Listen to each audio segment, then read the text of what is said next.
Please be seated. So I've been here almost 5.5 years now, so almost everybody knows that there's this place up on a mountaintop in Tennessee called Swanee, and I love it, and I go there a lot because that's where I was formed as a priest. That's where my daughter graduated from high school. That's where almost our whole family was sort of turned around and transformed. And so we return there often. And one of the things that I do when I return there in the fall is I go to the DuBose lectures. And the DuBose lectures are, they bring in theologians and people of religiosity and all that, and they talk about things. It's named after the first chaplain of the University of the South, William Porcher DuBose, who is someone who is remembered in our lesser feasts and fasts and is very important. He really is, if you're ever interested in this, he really is the only theologian of the Episcopal Church, whereas lots of other traditions have tons of theologians. The Episcopal Church, we don't have that many, because we sort of tackle this a little differently, but I'm getting a little bit off course there. But a couple years ago, Dr. Fred Craddock was our guest speaker, and Dr. Craddock is known as one of the 10 best preachers in the world, not just the United States, and he passed away this past year, unfortunately. But one of the things that he talked about was types of parables. And he said that there's two types of parables. The first one is a surprise of grace. And it comes at the end of the story. Something like a party is given for the prodigal son. Or those who work an hour get paid the same amount that those who worked all day in the hot sun get paid. And in the second type of parable, it is a predictable sort of cause and effect. The harvest follows the planting. The smallest seed grows into the greatest of shrubs. And the net is flung into the water and gathers all kinds of fish. In these stories, there are really no surprise gifts or parties or happy endings, so he calls them sort of life on life's terms. And as we approach the culmination of the church year, which ends on the last Sunday in November, as we prepare to go into our new church year for Advent, and today and the next 2 Sundays, we hear 3 stories from Jesus' final discourse. The parable for today falls into what Dr. Craddock would say, life on life terms.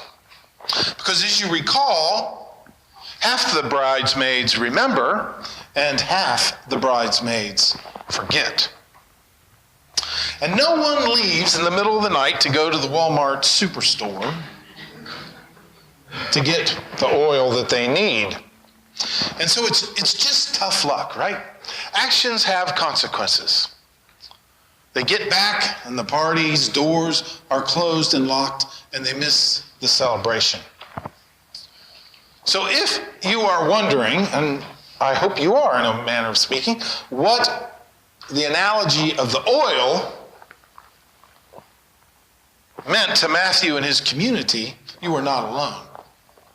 Because what does a delayed bachelor on his wedding night and a handful of forgetful bridesmaids have to do with the gospel of Jesus Christ?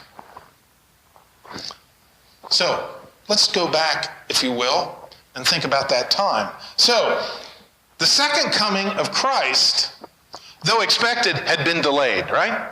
He hadn't come. Still hadn't come. The Son of Man had not arrived on clouds with great glory and power. So what are the people to do? It is one thing to follow the precepts of the Sermon on the Mount when you think Jesus' coming is just around the corner. I mean, we can live with turning the other cheek as sort of our interim ethic. But what about for years on end? We can live with praying for one's enemies for those who hate us, and giving everything to whoever asks for whatever reason, if the prize of heaven is coming tomorrow. But what if the delay is indefinite? What then? Will we have the power of grace, the oil of grace, in our lamps 6 months, 6 years, 60 years from now? Will we be like the wise bridesmaids or the unwise bridesmaids? The question for them and for us is, how do we live today? Right? As Christians, what do we do until the Messiah returns? How do we live not with Christ among us, but Christ coming who knows when? We need disciplined spiritual practices to keep us focused and up. The foolish bridesmaids are not kept out because they didn't have enough oil. I mean, really, if we think about it, the way the story tells it, because their lamp were still trimmed and was still burning, wasn't it? They get excluded because they worried. They were wondering what was going on. They were worried and scared that things wouldn't work out. And they wind up missing everything. What they seem to forget, and I think what we seem to forget as human beings living in the 21st century, as children of God even, is that God hasn't given up on the miracle business. Right? I mean, God is infinitely generous. In fact, God seems particularly fond of making a little go a long, long, long way. And keeping the oil is all that really matters.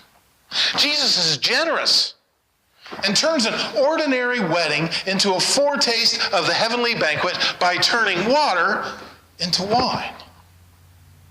And he defies scarcity in the abundance of the kingdom by feeding thousands of people from just one boy's lunch. Now, according to Jewish tradition, when the Maccabees liberated Jerusalem from the Seleucid Empire, there was only enough oil to burn the lamp in the temple for one day. But yet, the oil burned for 8 days until they could manufacture and bless more oil. And our Jewish brothers and sisters next month will commemorate God's generosity and abundance when they celebrate Hanukkah.